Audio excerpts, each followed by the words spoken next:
여러분, 기독교 2000년 역사 가운데 하나님께 가장 존귀하게 사용된 사람이 있다면 누구일까요? 이렇게 물으면 사람마다 다 다르게 대답할 수 있지만 저에게 묻는다면 주저하지 않고 바울 사도라고 대답하고 싶어요. 물론 예수님의 12명의 제자들도 있었지만 바울 사도만큼 그렇게 존귀하게 사용된 사람이 또 있을까? 이런 생각이 들거든요. 어떤 성서학자는 얘기하기를 바울 사도가 다메섹 도상에서 부활하신 주님을 만나서 회심하고 예수를 믿게 되었을 때, 그때만 해도 기독교는 세계 종교 가운데, 유대 종교 가운데 한 종파에 불과했습니다. 그런데 바울 사도가 수십 년의 전도 사역을 다 마치고 로마에서 장엄하게 순교했을 때는 이미 기독교가 세계 종교의 하나로 우뚝 서게 되었다고 하는 사실을 발견할 수 있습니다. 물론 바울 사도 한 사람 때문에 되어진 것은 아닙니다. 바울 사도를 비롯한 1세기의 전도자들의 헌신과 눈물과 수고와 충성 때문에 되어진 일이기도 하지만 1세기 복음 전도의 제일 앞에 바울 사도가 서 있다고 하는 것을 부인할 수 있는 사람은 아무도 없습니다.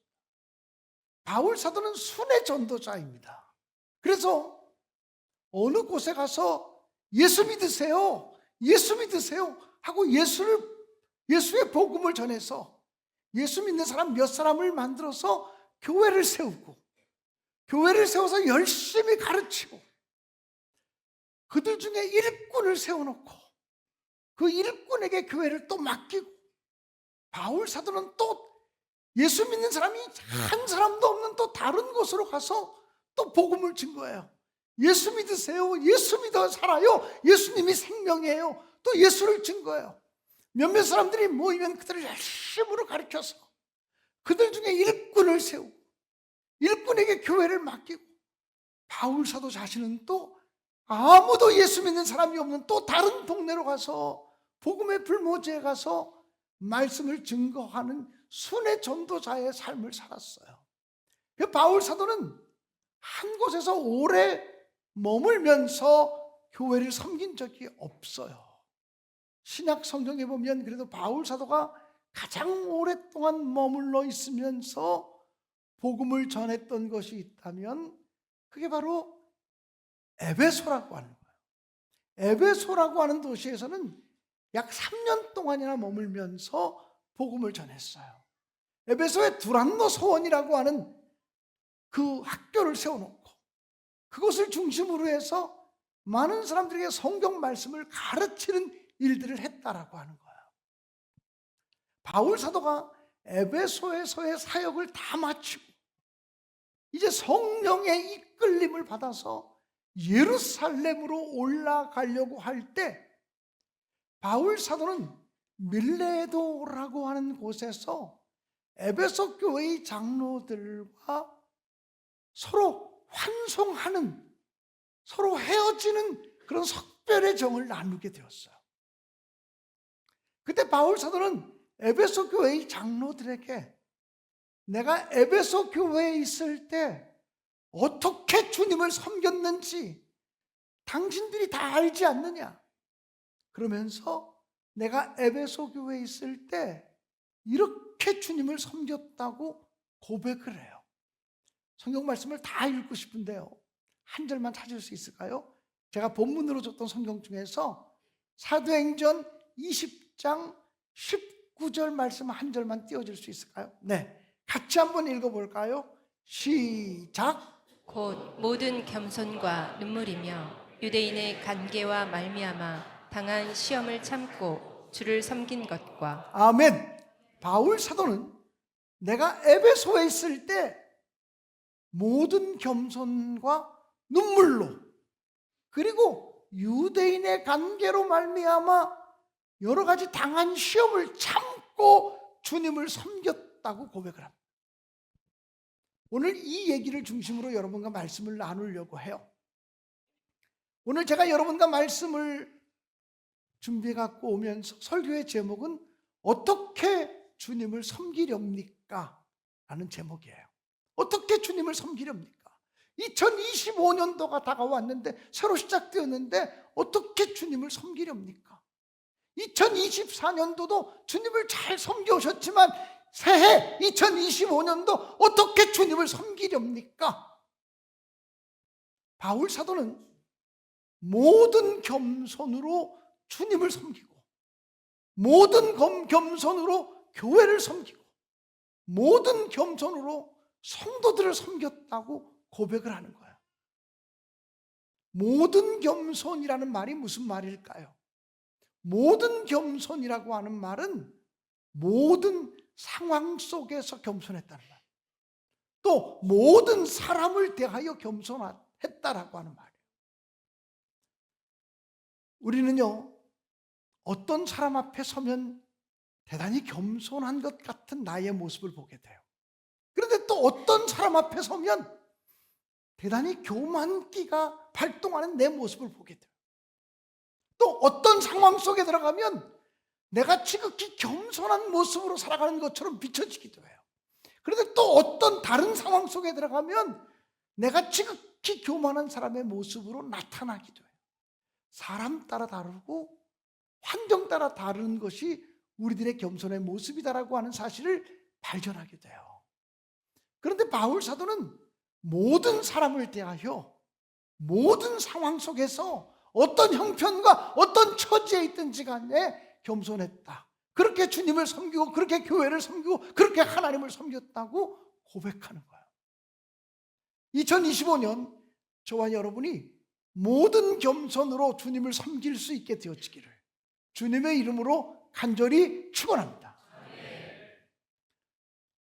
섬긴다라고 하는 말은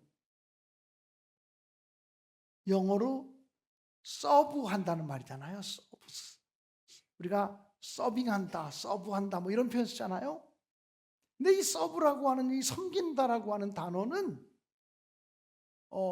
종이라고 하는 단어, 서번트라고 하는 단어와도 같은 말에서 유래되고 있어요.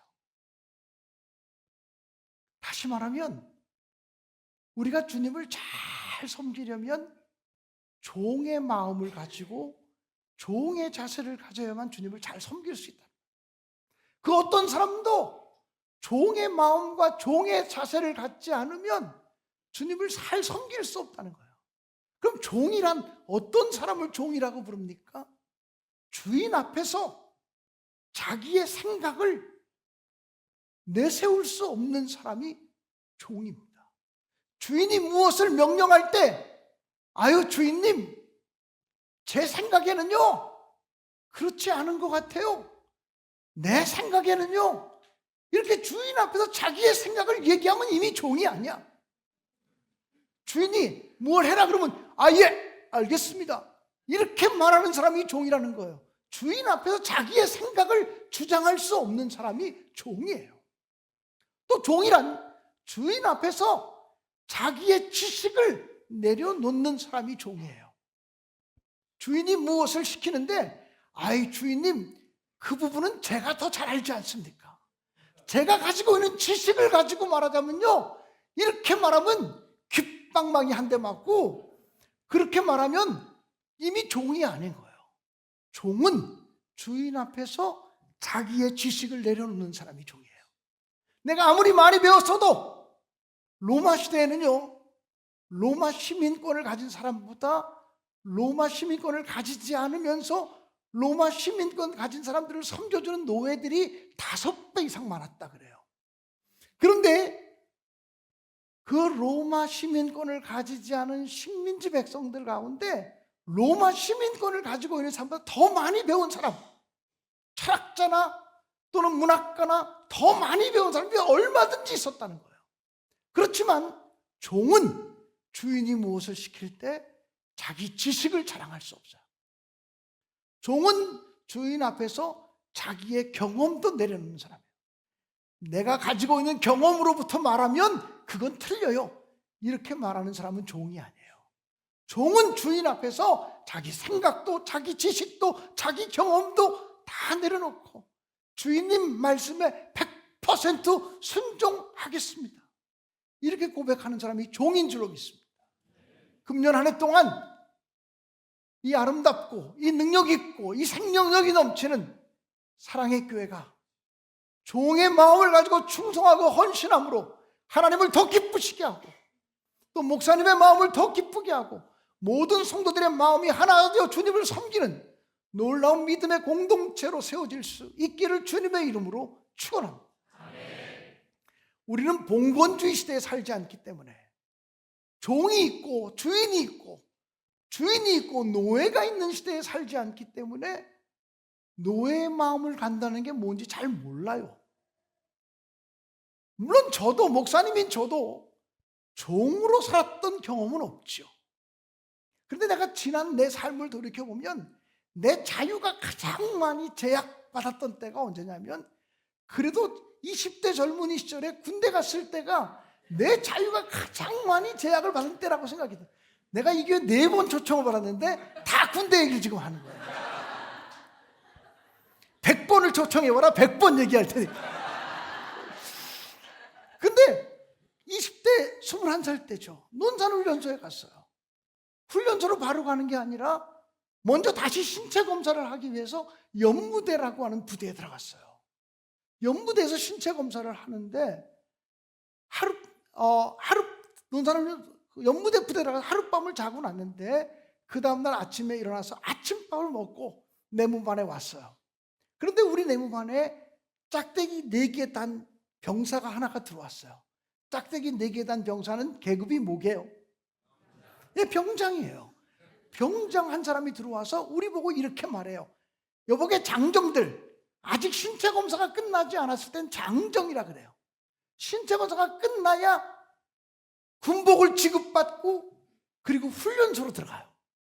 아직 훈련소로 갈지 집으로 갈지 신체 검사에 통과 못해서 집으로 갈지 알 수 없는 상태이기 때문에 장정이라 그래요. 이복의 장정들, 너희들이 아직 군인의 신분을 갖지는 못했지만 이 부대에 들어와서 어제 저녁밥을 먹고 오늘 아침밥을 먹고 여러 번 밥을 먹었는데 거저 밥만 먹을 수 있느냐? 일도 좀 해야 되지 않겠냐? 그러면서 나를 따라오라고 내가 너희들에게 일을 시키겠다고 그랬어요. 그래서 그 병장을 따라서 쭉 갔어요. 우리 내무반 친구들이. 우리를 데려간 것은 연무대 화장실로 데려갔어요. 연무대 화장실이 굉장히 컸어요. 얼마나 컸냐면 소변을 볼 수 있는 소변기가 한 60-70개 정도 쫙 있었고 대변을 볼 수 있는 그런 용변 칸이 한 20개 정도 있는 그런 큰 화장실이었어요. 어쩌면 여기 공간보다 더 넓었을지 몰라요. 화장실만. 그렇게 넓은 공간으로 우리를 데려가 놓고는 그 육군 병장이 그렇게 말했어요. 오늘 우리들의 임무는 화장실 청소를 하는 건데 자, 화장실 청소하자 그러고 흩어지면 어떤 사람은 열심히 할 거고 어떤 사람은 열심히 안 할 거고 그러니까 한 사람 한 사람 청소할 수 있는 장소를 정해주겠다. 제가 맡은 청소구역은 소변뿐 아니라 대변도 볼 수 있는 화장실 3칸이었어요. 화장실 3칸 청소하는 게 뭐 그리 어렵겠나 그런 생각을 했어요. 저에게 주어진 청소 도구는 커다란 양동 양동이 하나 그렇게 양동이 하나 하고 그 다음에 걸레 하나였어요. 첫 번째 화장실을 딱 들어갔는데 저는 기절하는 줄 알았어요. 왜냐하면 첫 번째 화장실에 커다란 뱀이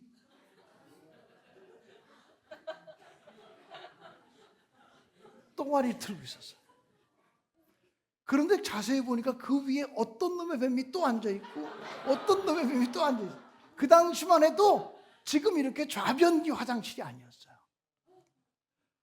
화장실에 그게 밥은 다 드시고 오셨나? 화장실에 그때가 1981년 2월 2일 날이었어. 81년 2월 2일 날이었는데 화장실에 첫 번째 화장실에 들어가 보니까 커다란 구렁이가 앉아있고 그 위에 어떤 놈이 또 앉아있고 그 위에 또 어떤 놈이 앉아있는데 뭔지 알겠죠? 꽁꽁 얼어붙어 있었어요. 이걸 어떻게 치워? 그래서 수도가에 가서 양동이에 물을 받았어요. 받아갖고 와서 있는 힘껏 확 부었어요. 그런데 얼마나 그 구렁이들이 강하게 좌정하고 계신지 꼼짝도 안 하는 거예요. 그래서 또다시 수도가로 갔지. 수도가에 가서 물을 받아가지고 와가지고 아까보다 더 있는 힘껏 확 부었지. 그런데 그때가 춥긴 추웠나 봐. 꽝꽝 얼어붙어가지고 꼼짝도 안 하는 거예요. 또다시 달려갔어요. 수도가로. 또 물을 받아갖고 와서 확 부었어요. 근데 이것이 사라지질 않는 거야. 그래서 그놈들하고 씨름하고 있는데 그러는 사이에 물 3번 퍼다 놨는데 한 10분쯤 걸린 것 같아요. 육군 병장, 우리한테 청소를 시켰던 그 친구가 작대기를 이렇게 빙글빙글 돌리면서 청소를 잘하고 있나 검사하러 왔어요. 근데 제가 청소하는 곳에 딱 가보니까 한 칸도 지금 청소를 못하고 있는 거예요. 한 칸도. 저를 보고 이렇게 말해요. 요즘 군대 그러지 않으니까 요즘 지금 군대 간 부모님들, 자식들 군대 보낸 사람들 너무 걱정하지 마세요. 제때 그랬다는 얘기를 하는 거예요. 너 일로 와봐. 그러더니 너 서울놈이지. 청소 못하는 거 보니까 틀림없이 서울놈이다. 진짜 제가 서울놈이거든요. 너 청소 못하는 거 보니까 틀림없이 서울놈이다. 그러더니 이봐 내가 너한테 청소하는 거 가르쳐줄게. 그러더니 나를 데리고 내가 씨름하던 구렁이 앞으로 딱 데려갔어요. 그러더니 나를 따라서 복창한다. 복창이 뭐냐면 그대로 따라하는 게 복창이에요. 예, 알겠습니다. 그랬더니 이 친구가 이렇게 말해요. 이것은 따라해 임마. 이것은 따라했어요. 똥이 아니고 팥죽이다. 팥죽이다. 따라했어. 그러더니 저를 보고 이봐 이병, 팥죽은 손으로 만질 수 있나 없나? 그래서 제가 어떻게 했을 것 같아요? 여러분처럼 이랬죠. 이랬더니 그냥 딱이 한 대가 딱 날라오는데 한 대를 맞고서 제가 쓰러졌어요. 얼마나 세게 맞았는지 쓰러졌어요. 그런데 군대에 있으니까 다시 벌떡 일어났어요. 다시 저한테 얘기하는 거야. 이봐 장정, 팥죽은 손으로 만질 수 있나 없나? 한 대 맞아보니까 2대 맞으면 죽을 것 같더라고요. 예, 만질 수 있습니다. 실체. 제가 어떻게 해서 실체! 딱 앉아가지고요, 이 강하고 능력 있는 손으로 쑥 밀었더니 쑥 물러가더라고요. 그리고 손걸레에다가 쑥 닦고 물 한번 쫙 뿌리고 그 다음 칸에 가서 용기가 생겨가지고 쑥 밀고 걸로 닦고 또 물 뿌리고 그 다음 칸 가서 쑥 그리고 손걸레로 닦고 물 뿌리고 3칸 청소하는데 5분도 안 걸렸어요. 그날요, 제가 실제 경험했던 얘기를 하는 거예요. 그리고 나서 제가 수도가에 가서 비누질을 해서 완전 뽀글뽀글하게 비누질을 해서 이러고 비누질을 해서 다 씻고 맡으면 똥냄새. 또 그 다음에 비누질을 해서 그리고 또 맡으면 또 똥냄새. 제가 그날 아마 30번쯤 손을 씻었을 거예요. 1시간 반 이상 씻고 또 씻고 닦고 또 닦고 30분 이상 손을 닦았어요. 그리고 나서 그날 하루 종일 그 어떤 놈의 최취인지 어떤 놈의 냄새인지 모르지만 하루 종일 저를 불편하게 했고 찝찝하게 만들었어요. 얼마나 찝찝했겠어? 그리고 나서 그날 밤에 이제 잠들기 직전이에요. 점호가 끝나고 취침 그러고 누웠어요. 군대에서 취침하고 누우면 다른 사람들이 잠들 동안 15분 동안은 움직이질 못해요. 그래서 그 시간에 내가 그래도 신학대학교 2학년을 마치고 간 사람이기 때문에 기도하고 자야겠다 싶어서 하나님 누워있는 상태에서 하나님 감사합니다 이렇게 기도를 시작하기 시작했어요. 저는 항상 기도할 때 지금까지도 거의 습관적으로 하나님 감사합니다 그러고 나서 기도하는 버릇이 있어요. 그래서 그때도 그냥 어릴 때부터의 버릇을 따라서 하나님 감사합니다. 그런데 더 이상 기도할 수가 없었어요. 왜냐하면 하나도 안 감사했기 때문에, 그날 하나도 감사한 일이 없었기 때문에 그냥 습관을 따라서 하나님 감사합니다 그리고 기도하려고 하는데 기도를 할 수가 없었어요. 기도가 딱 막혔어요. 아무리 입을 열려고 해도 기도가 나오지 않는 거예요. 그런데 그 순간 제 머릿속에서 이런 생각이 들었어요. 저는 이 생각이 하나님이 주신 생각이라고 생각하는데, 너 아까 육군 병장이 이것은 똥이 아니고 팥죽이다. 팥죽은 손으로 만질 수 있나? 예, 만질 수 있습니다. 실시. 그러는데 1초도 안 걸려서 실시! 그리고 앉아서 순종하는 너의 모습이 참 보기 좋았다. 그런 생각이 확 차고 들어오는 거예요. 그래서 제가 하나님께, 하나님 나 그것 때문에 지금 속상하고 찝찝하고 기분 나빠서 기도가 안 돼요. 하나님마저 나를 놀리시는 거예요. 그렇게 얘기하고 있었어요. 그랬더니 하나님께서 그 다음 저에게 뭐라고 말씀하시냐면, 내가 너한테 무엇을 시킬 때, 내가 너한테 무엇을 명령할 때 육군 병장의 말에 순종하듯이 하나님의 명령이 떨어지면 실지! 그러고 순종해 본 적이 있느냐? 그렇게 즉각적으로 실지! 이러고 순종해 본 적이 있느냐? 내가 그동안 너한테 뭘 시키려면 얼마나 어려웠는지 아느냐? 뭘 좀 시키려면 하나님 다음부터 하면 안 될까요? 올해는 좀 바쁘고요. 이번 주는 너무 바빠서 못하고요. 내년부터 교사하면 안 될 거예요. 내년부터 찬양단 하면 안 될 거예요. 아니 목사님 다음에 좀 시켜주세요. 이번에 제가 몹시 아프고요. 어쩌고요. 내가 너한테 뭘 시키려면 언제나 너는 나한테 흥정안을 내밀고 타협안을 내밀지 않았냐. 그 생각이 머릿속에 팍 차고 들어오는데, 제가 그 당시 신학대학교 2학년을 마치고 간 사람이라고요. 목사가 되어지기 위해서 공부하고 있던 사람이라고요. 그런데 하나님께서 나에게 말씀하시기를 내가 너한테 뭘 시키기가 너무 힘들고 어려웠다는 거예요. 네 생각이 너무 많아서, 네 경험이 너무 많고 핑계거리가 너무 많아서 뭘 그렇게 말이 많으냐고.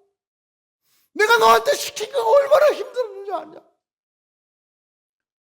제가요 그 생각이 드는 순간 군대에서 담요죠, 모포를 뒤집어 쓰고 기도하기 시작했어요.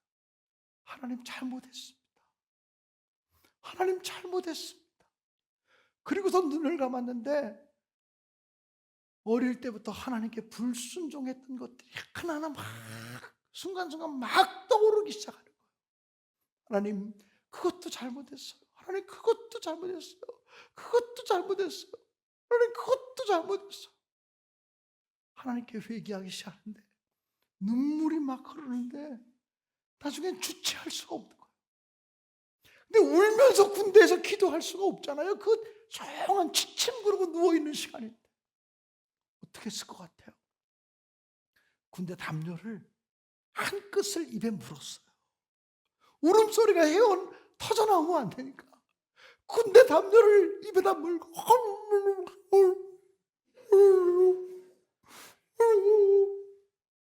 이러면서 통곡하며 기도했던 순간이 있어요. 목사님의 21살 때의 이야기예요. 근데 목사님의 21살 때의 그 기억이, 그 회개의 고백이 평생에 저를 잊게 하는 고백이에요. 아 그래, 하나님 말씀하시면 즉각적으로 순종하는 게 해답이야. 하나님 말씀하시면 즉각적으로 순종하는 자세가 겸손이야. 순종하지 않으면서 겸손하다고 말하는 것 다 거짓말이야. 하나님 말씀에 순종하고 부모님 말씀에 순종하고 영적 지도자의 말씀에 순종하고 그 앞에서 말씀 앞에서 내 생각도 경험도 지식도 내려놓고 실제 그것이 순종하는 것이 믿음이야. 그것이 겸손이야. 할렐루야. 오늘 왜 이 찬양 집회를 통해서 하나님께 영광 돌리며 새로운 2025년 새로운 믿음의 결단을 해가는 여러분들에게 하나님, 내가 올 한 해 정말 종의 자리에서 종의 마음으로 더욱 겸손하게 섬기겠습니다 고백하시기를 주님의 이름으로 축원합니다. 바울 사도는요 또 뭐라고 고백하냐면, 내가 에베소 교회에 있을 때 눈물로 섬겼다고 고백을 해요. 눈물로 섬겼다고. 예수 믿지 않는 사람 때문에 안타까워 울고, 아직 회개하지 못하는 사람 때문에, 강박한 사람 때문에 회개하며 울며 주의 복음을 전했다고. 십자가의 원수로 행하는 자들을 보면 안타까운 마음에 울며 복음을 증거했다고 고백해요. 사랑하는 여러분, 목사님이 1960년대, 70년대 어린 시절을 살아갈 때, 그때만 해도 한국 교회는 지금처럼 이렇게 좋은 시설이 아니었어요. 천막 치고 예배 드리는 교회가 굉장히 많았고요. 마루 바닥도 깔 수가 없어가지고, 이런 카페트가 어디 있어? 마루 바닥도 깔 수가 없어서 가마니 같은 거 깔아놓고 예배 드리던 그런 예배당들도 많이 있었어요. 그런데 그 당시는 그렇게 예배당이 허술하고 부족했지만, 부흥에 오시는 목사님도 마이크가 없었어. 당시 마이크가 어디서 마이크가 없었기 때문에 목이 터져라고 소리, 여러분! 이러고 목이 터져라고 소리를 들어요. 그래서 첫째 날, 둘째 날 목사님이 설교 끝나고 나면 강사님들이 목이 꽉 잠겨. 그래서 대표 기도하시는 분들이 빠지지 않고 기도했던 내용이 뭔지 알아요? 강사님의 무엇을 지켜달라고 기도한 줄 아세요? 뭘 지켜달라고 기도했을까? 그걸 그 당시는 다 그렇게 기도했어요. 강사님의 성대를 지켜주옵소서. 강사님의 성대를 지켜주시고, 제가 지금은요 부흥에 수없이 나가도요 강사 목사님의 성대를 지켜주옵소서라고 기도하는 교회 본 적이 없어. 이젠 뭐라고 기도하냐면, 하나님 우리 교회 마이크를 지켜주옵소서라고 기도합니다. 하나님 우리 교회 음향 설비를 이 부흥회 하는 동안 고장나지 않도록, 사고 치지 않도록 지켜주옵소서 기도할 따름. 사랑하는 여러분, 제 얘기가 들리세요? 들리세요? 이게요, 마이크 잠깐만 꺼주시겠어요?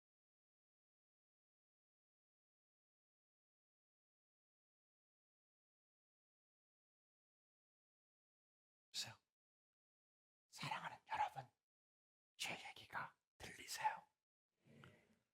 이제는요 이게 능력이 있어가지고 작은 소리로 얘기해도 다 들려요. 그런데 그 당시의 교회는요, 그 당시 한국 교회가 부흥하던 그 시기에는요, 어느 교회를 가도 눈물이 있었어요. 어느 교회를 가도 눈물로 기도하는 성도가 있었고요, 어린이도 눈물로 기도했고요, 학생들도 눈물로 기도했고요, 청년들도 눈물로 기도했고요, 새벽 기도 때마다 눈물로 기도하는 사람이 넘쳐났고요, 금요 신앙기도 때 모이면 눈물로 기도하는 사람들이 가득 찼어요. 오늘날 한국 교회는 눈물을 잃어버렸어요. 예수 그리스도의 구속의 사랑의 은혜에 대한 눈물을 잃어버리고, 회개의 눈물도 사라지고, 감사와 감격의 눈물도 사라져가고 있어요. 참 감사한 것은, 그래도 우리 춘천 사랑의 교회는 언제나 눈물이 있고 기도가 있는 교회라서 하나님이 복 주시고 부흥하는 교회가 되어지는 줄로 믿습니다. 바울 사도는요, 내가 에베소 교회에 있을 때 눈물로 섬겼던 것을 잊지 말라고 고백을 해요. 우리가 2025년 어떻게 주님을 섬길까요? 더욱더 뜨거운 감사의 눈물로, 더욱더 뜨거운 회개의 눈물로 주님을 섬겨가는 우리 모두가 되어지기를 주님의 이름으로 간절히 축원합니다. 영국의 18세기 부흥의 시대를 열었던 스펄전 목사라고 하는 분이 계세요. 이 스펄전 목사님은 아주 유명한 설교자였는데 토요일 날 아침 일찍 자기 부인 되는 사모님에게 내가 설교 준비하러 서재로 들어갑니다. 설교 준비 끝나고 나올 때까지는 내 방에 얼씬도 하지 마세요. 그리고 설교 준비 끝나고 나올 때까지는 교인들 누구라도 내 방에 얼씬도 못하게 하세요. 그리고는 홀로 설교 준비하러 당신의 서재로 들어가곤 했어요. 어느 날 토요일 날 아침에 스펄전 목사님이 여보 나 오늘 설교 준비하러 서재로 들어갑니다. 내가 끝나고 나올 때까지 나 건드리지 말아요. 그리고는 서재로 들어가셨어요. 아침 일찍 서재로 들어가셨는데 점심때가 돼도 목사님이 나오질 않아요. 오후 3시가 돼도 나오지 않고 오후 5시가 돼도 나오지 않고 저녁 7시가 돼도 목사님이 나오질 않는 거예요. 그러니까 사모님 입장에서는 우리 목사님이 아침 일찍 들어가서 서재 들어가신 지가 벌써 10시간도 넘었는데 우리 목사님이 되게 시장하시고 배고프시겠다, 허기지시겠다 이런 생각이 들어서 안 되겠다 싶어가지고 조그만 간식을 준비해서 목사님 서재에 들어갔어요. 목사님은 내가 설교 준비 다 끝나고 나올 때까지 누구도 내 방에 얼씬도 하지 말아요 그랬는데 자기 남편이 걱정돼서 견딜 수가 없어가지고 간식을 준비해가지고 서재로 찾아갔어요. 스펄전 목사님의 사모님은 스펄전 목사님이 설교 준비하기 위해서 책을 보거나 설교 준비하기 위해서 성경을 읽거나 설교 준비하기 위해서 기도를 하거나 또는 설교문을 쓰고 있거나 또는 묵상을 하고 있거나 이럴 걸로 생각을 했어요. 근데 스펄전 목사 자기 남편의 서재문을 살그머니 열고 바라보는데 자기 남편 목사님이 머리를 두 손으로 감싸고 몹시 괴로워하고 있는 모습을 봤어요. 머리를 두 손으로 감싸고 몹시 괴로워하고 있는 거예요. 깜짝 놀라서 아니 여보 머리가 아파요? 어디가 아파? 어디가 아프세요? 이렇게 물었어요. 스펄전 목사님은 자기 부인의 목소리가 나자 자기 부인의 목소리가 나는 곳으로 고개를 돌리며 이렇게 말했어요. 아니 머리가 아픈 게 아니야. 아니 그런데 머리가 아픈 게 아닌데 왜 머리를 손으로 감싸고 있어? 스펄전 목사가 이렇게 얘기합니다. 여보 나 어떡하면 좋아? 나 어떡하면 좋아? 주일이 곧 다가오는데 설교를 한 줄도 쓰지 못했어. 이제 곧 주일이 다가오는데 설교문을 한 줄도 쓰지 못했어. 이렇게 말합니다. 아니 어디가 아프고 어디가 불편해서 그래요? 이렇게 물었어요. 그때 스펄전 목사님이 이렇게 말하는 거예요. 아픈 게 아니라 오늘 내가 서재에 들어와서 설교 준비를 시작하기 전에 내 책상 앞에 예수님의 십자가를 세워놓고 십자가를 바라보는데 여보 오늘은 하루 종일 십자가를 바라봐도 내 마음이 뜨거워지질 않아. 오늘은 하루 종일 십자가를 묵상해도 내 눈에 눈물이 흐르질 않아. 십자가를 바라보며 내 마음이 뜨거워지지 않고 십자가를 바라보며 내 눈에 눈물이 흐르지 않는데 내가 어떻게 감히 설교문을 쓸 수가 있겠냐고. 나 어떻게 하면 좋으냐. 십자가를 바라봐도 가슴이 뜨거워지지 않고 십자가를 바라봐도 눈물이 흐르지 않는 나는 어떻게 하면 좋으냐고. 그러면서 스펄전 목사님이 그제서야 울기 시작하더라는 거예요. 저는 이 이야기를 책을 통해서 읽었거든요. 제 서재에 점잖게 의자에 앉아서 책을 읽다가 그 내용을 읽는데 더 이상 읽을 수가 없었어요. 그 책을 덮어놨죠. 그 책을 덮어버리고 책상 밑으로 내려와서 무릎을 꿇었어요. 그리고는 하나님께 이렇게 기도하기 시작했죠. 하나님, 스펄전 목사님은 십자가를 바라볼 때 가슴이 뜨거워지지 않으면 설교 준비를 할 수 없다고 말했습니다. 스펄전 목사님은 십자가를 바라볼 때 두 눈에 눈물이 흐르지 않으면 어떻게 설교를 준비할 수 있느냐고 말했습니다. 하나님, 이 김광년 목사는 어떻게 하면 좋아요? 이 김광년이를 어떻게 하면 좋아요? 십자가를 바라보며 눈물이 흐르지 않아도, 십자가를 바라보며 가슴이 뜨거워지지 않아도 뻔뻔스럽게 설교하는 저는 어떻게 하면 좋아요? 이 죄인은 어떻게 하면 좋아요? 하나님, 뻔뻔스럽게 설교하는 나를 어떻게 하면 좋아요? 그리고 개인적으로 통곡하며 눈물로 기도했던 순간이 있습니다. 목회 초창기 시절의 이야기. 그런 목사입니다. 십자가를 바라보며 눈물이 흐르지 않아도 저는 마음껏 설교할 수 있는 목사야.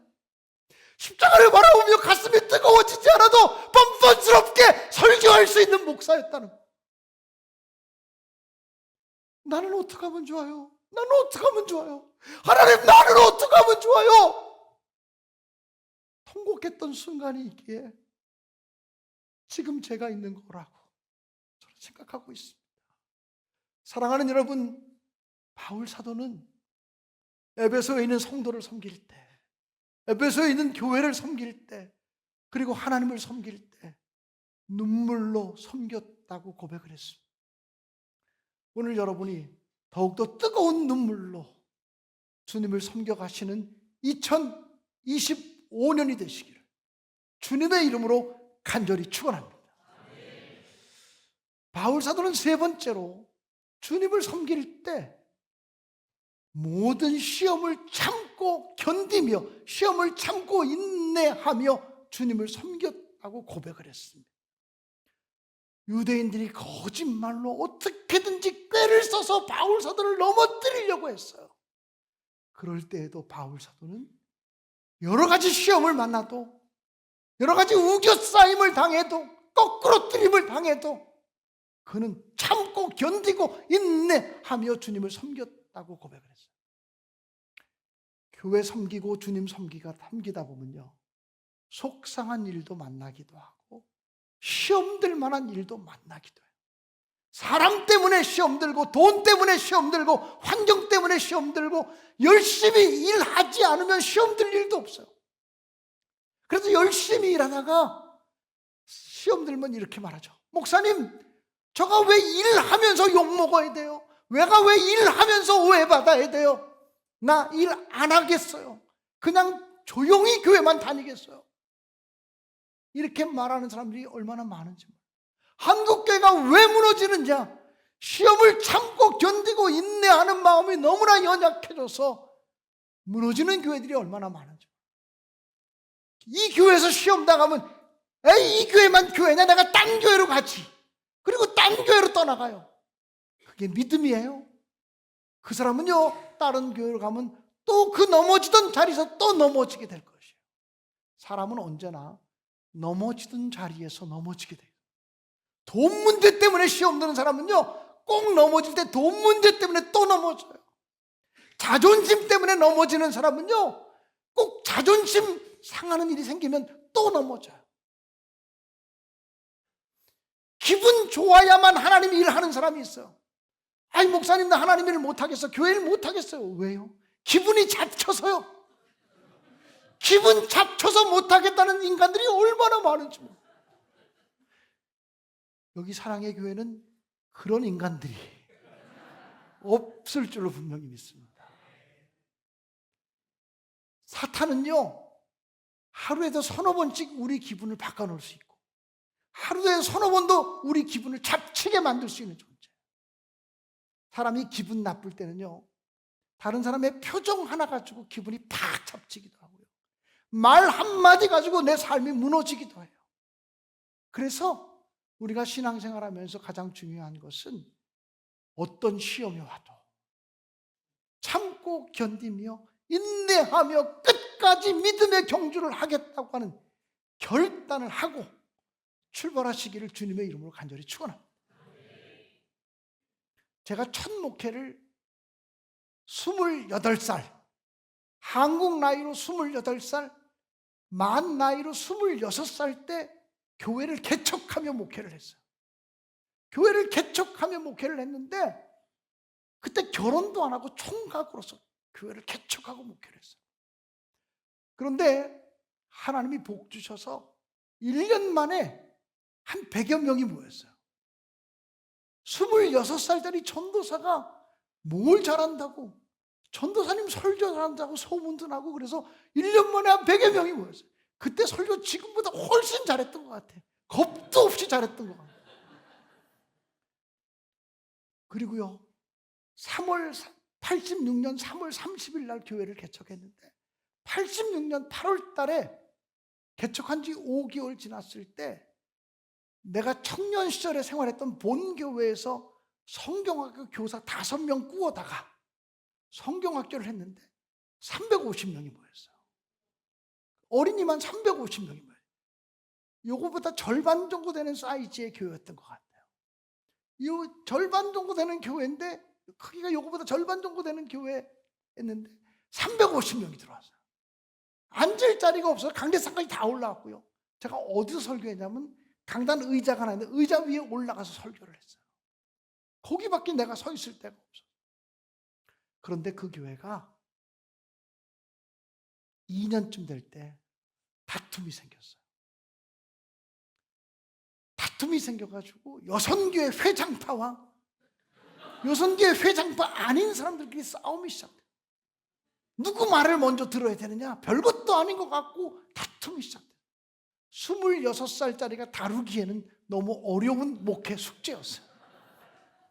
저는 잘 다루지도 못했고 싸움은 점점 커졌고 교인들은 떠나가기 시작했어요. 100여 명 모이던 교인들이 한 1년쯤 지나고 나서 한 4, 5개월 싸우고 나니까 30명 남고 다 떠나갔어요. 아, 목회가 정말 힘들구나 생각했어요. 저는 처음에 막 교인들이 매주 5명, 6명, 7명씩 등록할 때 어떤 생각을 했냐면 용서하시고 들으세요. 야, 내가 이러다가 조용기 되는 거 아니야. 그런 생각을 했어요. 그런데 교회가 시험 들고 한 번 무너지고 난 다음에 목회가 정말 어려운 거구나. 목회가 정말 어려운 거구나. 내 힘으로, 내 능력으로, 내 지혜로 하나님의 교회를 세울 수가 없는 거구나. 아까 우리 찬양단 찬양하면서 나는 아무것도 못합니다, 아무것도 모릅니다, 그런 찬양을 불렀잖아요. 정말 제 고백과 같은 찬양이에요. 아무것도 할 수 없었어요. 그런데 그 즈음에 우리 다른 친구 목사 한 사람이 전화가 왔어요. 김 목사님, 오늘 특별히 할 일 없죠? 아, 예, 할 일이 없는데요? 그랬더니 그럼 오늘 나하고 밤이나 따러 갑시다. 그래서 제가 그 친구 목사하고 밤을 따러 가게 됐어요. 김 목사 집에 가만히 있어, 내가 차 가지고 갈 테니까. 그래서 그 친구 목사가 우리 집에 와서 나를 태워가지고 밤 따러 갔어요. 그래서 내가 거기 앉아서, 차에 앉아서 정 목사님이에요. 정 목사님, 밤 따러 어디로 가는 거예요? 그랬더니 아예 묻지 말고 그냥 따라오세요. 그래서 제가 알았다고. 그리고는 의정부를 지나가서 송추 쪽으로 가길래 아니 정 목사님 어디로 밤 따러 가는 거예요? 그랬더니 이 사람아 묻지 말고 따라오라는데 왜 자꾸 말이 많아? 그래서 제가 그 친구가 말이 얼마나 센지 예, 알았어요. 그리고 또 말을 못 붙였어요. 그런데 한참 가다 보니까 또 산길로 접어드는 거예요. 그래서 정 목사님 어디로 밤 따러 가는 거예요? 그랬더니 이 사람아 묻지 말라는데 왜 이렇게 질문이 많아? 내가 그때까지 묻지마 관광에 대해서는 들어본 적이 있는데 묻지마 밤 따기는 들어본 적이 없었어요. 근데 아무튼 그 목사님 차가 송추에서 산으로 올라가더니 이제 막다른 골목이 됐어요. 여기 산, 이쪽 산, 이쪽에 조그만 길, 그리고 그 길로 쭉 가는데 저 앞에 굉장히 큰 화려한 집이 나오는 거예요. 어디도 갈 수가 없어요. 그 집으로 들어갈 수밖에 없어요. 그래서 제가 아니 목사님 저 집에 가서 밤 따러 가는 거예요? 그랬더니 그제서야 그 목사님이 얘기했어요. 김 목사님, 나 흉보지 마십시오. 저희 굉장히 크고 화려한 집이 절이었어요. 굉장히 큰 절이었어요. 조계종 절이었어요. 김 목사님 저 흉보지 마세요. 우리 고종 사촌 형님, 고모님의 아들이 이 절의 주지 스님이십니다. 그러니까 목사님 친척 중에도 주지 스님이 한 분 계셨던 거예요. 근데 그 주지 스님이 전화해서 동생 목사한테, 야, 우리가 어렸을 때는 한 동네에서 같이 자랐는데 너는 목사가 되고 나는 중이 되고 나니까 만나지도 못하고 사는데 한번 우리 사찰에 한번 우리 절에 한번 오라고, 밤이 잘 익었으니까 밤 좀 따고 가라고. 근데 이 목사님이 자기 혼자, 아무리 고종 사촌 형님이 주지 스님으로 있는 절이라도 목사가 혼자 가서 밤 따기는 찝찝하니까 나를 한 사람 꼬셔가지고 붙여갖고 온 거야.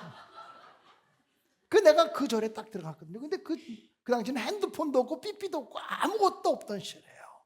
근데 그 목사님이 미리 자기 친구 목사 한 사람하고 같이 간다고 얘기를 하셨던 것 같아요. 그 절에 경례로 딱 들어가니까 주지 스님 같이 생긴 사람이, 풍채가 좋은 사람이 딱 이렇게 있다가 자기 조카 목사, 자기 동생 목사 차가 딱 들어오니까 운전석이 아니라 조수석, 내가 앉아있는 쪽으로 딱 오더니 문을 탁 열어주시면서, 목사님, 우리 사찰에 오신 것을 진심으로 환영합니다. 나미아미타불 관세음보살, 그리고 인사를 해요. 나는 평생 모태신앙으로 자라서 그런 인사를 받아본 적이 없어. 여러분 중에는 혹시 나미아미타불 관세음보살 그 인사를 받아본 분이 있을지도 몰라. 그래서 저는 그런 인사를 받아본 적이 없는데 저를 보고, 목사님, 우리 사찰에 오신 것을 진심으로 환영합니다. 나미아미타불 관세음보살, 그러는 거예요. 근데 순간 저도 어떻게 그분에게 인사를 해야 될지 몰라서 실수를 했어요. 어떻게 실수했냐면, 아멘 할렐루야. 아니, 아멘 할렐루야 이렇게 담대하게 해야 되는데 그렇게 못하고 그냥 얼떨결에 그분 따라서 아멘 할렐루야. 손을 왜 비볐는지 알 수가 지금까지도 모르겠어. 아멘 할렐루야고 인사를 했어요. 그랬더니 그분이 하는 말이, 목사님, 그동안 목회하시느라고 얼마나 고생이 많으셨냐. 우리 사찰에 오셨으니 좋은 공기도 마시고 절밥도 좀 드시고 그리고 밤도 많이 따시고 그리고 쉬시다 가라고. 그때 내가 한 가지 깨달은 게 있는데, 중들도 목사님 수고하는 거 알더라. 근데 이상하게 교인들이 목사님 수고하는 걸 모르시는 분들이 있어. 교인들이 사모님 수고하는 걸 모르시는 분들이 있어. 아이, 목사가 하는 일이 뭐서 일주일에 한 번 설교하면 끝이지, 뭐 그러는 분들이 있어. 우리 사랑의 교회는 목사님의 수고를 알아주는 교회가 되기 바랍니다. 사모님의 수고 헌신을 알아주는 교회가 되시기를 주님의 이름으로 축복합니다. 그 스님께서, 주지 스님께서, 제가 있으면 불편할 때니까 저는 들어가겠습니다. 밤을 마음껏 따십시오. 그래서 그 친구 목사와 함께 야산에 올랐어요. 근데 그때 불교 그 신도들이 한 사람도 없었어. 우리 목사 둘밖에 그 절에 아무도 없는 거야. 우리는 밤을 많이 따야 이 사찰에 신도들이 적게 찾아올 거다. 이런 생각 가지고 아주 목숨을 걸고 밤을 따기로 작정을 했어. 그 우리 친구 목사가 저를 보더니 그래요. 김 목사, 서울 사람이지? 내가 어디서 들었던 비슷한 말인데, 김 목사 서울 사람이지? 밤 많이 못 따봤지? 내가 시킬 테니까 나 따라서 해. 나는 서산 사람이거든. 이 서산 사람은 자기들 서산 사람이라 그래. 여기서 서산 사람들이 있나요? 많아요? 네. 자기는 서산 사람이래. 그러면서 자기가 밤 따는 걸 가르쳐 주겠대. 그러더니 요만한 작대기들을 여러 개 만들더라고요. 요만한 작대기들을. 그리고 긴 장대도 한두 개 만들더라고요. 요만한 작대기를 어떻게 밤을 딸까요? 집어 던져가지고. 또 장대 가지고는 어떻게 딸까요? 후려쳐가지고. 근데 그렇게만 밤 따는 게 아니고 또 이런 돌멩이를 들고 와가지고는 돌멩이 이렇게 던지는 게 아니고 이만한 돌멩이를 들고 와가지고는 밤 밑둥을 쿵쿵 찍어요. 그러면 밤 밑에서부터 이 밤나무가 흔들리면서 아람 벌어진 것이 두두두두두두 떨어지는. 그날 얼마나 밤을, 내 생전에 그렇게 밤을 많이 따본 적이 없어요. 절에서 점심도 먹고 저녁도 먹고 공짜 밥 주니까 점심도 먹고 저녁도 먹고 그리고 다 먹고는 그 밤을 따가지고 집으로 돌아오면서 그 정 목사님 절반, 나 절반 밤을 많이 가지고 집으로 들어오는데 은혜가 충만하더라고요. 아, 이게 밤만 이렇게 많이 따도 은혜 충만이고 기쁨이 충만하구나, 그런 생각을 했었어요. 밥도 저녁까지 다 먹고 왔겠다. 그냥 간단하게 씻고 잠자리에 들게 됐어요. 하루 종일 밤을 따고 놀았으니까 피곤하더라고요. 그래서 잠자리에 들게 됐어요. 잠자리에 들어서 기도하고 자야 되니까 누운 상태에서 그냥 기도를 했어요. 군대도 아닌데 누운 상태에서 하나님 감사합니다. 뭘 감사해서가 아니라 저는 늘 그저 하나님 감사합니다 선포해놓고 기도하는 버릇이 있어요. 지금까지도 그래요. 하나님 감사합니다. 그리고 기도하는데 기도가 안 되는 거야. 아니 그때는 또 왜 기도가 안 됐을까? 밤 많이 따서 은혜가 충만한데 기도하려고 눈을 감았는데 하루 종일 밤을 따면서 놀아서 그런지 눈을 감았는데 밤나무가 보이고 작대기가 보이고 그리고 돌멩이 던지는 게 보이고 그러는 거예요.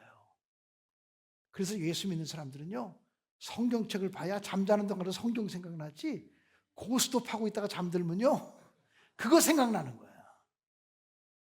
그래서 계속 눈을 감고 있는데 작대기가 왔다 갔다 하고 돌멩이가 왔다 갔다 하는 게 보여요. 그 순간 하나님께서 저에게 이렇게 말씀하시는 거예요. 김 목사야, 어떤 밤나무가 작대기로 맞고 어떤 밤나무가 돌에 맞고 있느냐. 근데 제가 눈을 감고 있는데 보이는 거예요. 이쪽 밤나무는 그 송이가 안 열린 밤나무예요. 이쪽 밤나무는 밤이 많이 열린 밤나무예요. 어떤 밤나무가 작대기로 맞을까요? 어떤 밤나무가 돌멩이로 맞고 있을까요? 열매 없는 나무, 열매 있는 나무. 열매 있는 나무. 그래서 제가 그렇게 대답했어요. 기도하다 말고 열매 많이 맺은 나무가요. 하나님, 열매 많이 맺는 나무가 돌멩이로 맞고 있어요. 열매 많이 맺는 나무가 작대기로 맞고 있어요. 그때가 제가 목회할 때 교회가 부흥했다 확 가라앉으면서 제일 힘들었을 때거든요. 제가 하나님께 이렇게 고백했어요. 열매 많이 맺는 나무가 작대기로 맞고, 열매 많이 맺는 나무가 돌멩이로 맞고 있어요. 하나님이 기뻐하는 열매를 많이 맺으려면 얼마나 더 많이 작대기로 맞아야 될까요? 얼마나 더 많이 돌멩이로 맞아야 될까요? 통곡하며 울기 시작했어요. 울며 기도하기 시작했어요. 사랑하는 여러분, 하나님 나라를 이루려면, 하나님의 거룩한 사명을 완성하려면, 주께서 나에게 맡기신 사명을 끝까지 완성하려면 칭찬과 격려와 이런 것만 받는 게 아니에요.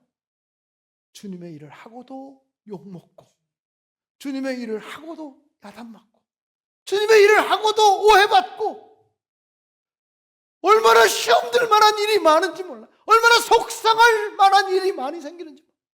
그것도 참고 견디고 인내해야 하나님의 선한 역사를 이룰 수 있다고 하는 사실을 잊지 마시기를 주님의 이름으로 축원합니다.